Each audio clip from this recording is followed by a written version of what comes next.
படம் பார்த்தேன் தலையா, வேற மாதிரி இருக்கு. அப்படியே ஒவ்வொரு சீனும் அப்படியே அல்டிமேட்டா இருக்கு. இந்த படத்துல என்ன சொல்றாங்கன்னா, அந்த சிரிப்பு, நம்ம சிரிச்சா நம்ம எதிராளிங்க எப்படி பயப்படுவாங்கன்றதான் இந்த படத்துல சொல்றாங்க. ஏன்னா ஒருத்தன் நம்மளை எந்த அளவுக்கு கஷ்டத்தை படுத்துறானோ அவங்ககிட்ட நம்ம எதிர்ப்பை தெரிவிக்க கூடாது. சிரிச்சுட்டோன்னு நினைச்சுக்கோங்களேன், அவன் மாட்டினே பயந்து போயிடுவான். அதுதான் இந்த படத்துல அழகா அவங்க எடுத்து சொல்லியிருக்காங்க. அதே போல காதல், ஒரு காதல், அவன் எவ்வளவு பெரிய ஒரு ரவுடியா இருக்கான்.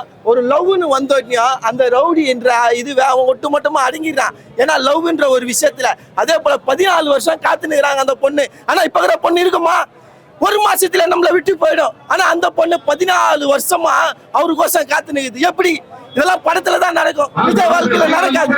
அதெல்லாம் ரொம்ப பார்க்கும் போது எனக்கு அது போல ஒரு காதல் இல்லையேன்னு வருத்தப்படுறேன், ரொம்ப கஷ்டப்படுறேன். இது போல நம்ம பேசும்போது இடைஞ்சலா இருப்பாங்க அவங்க.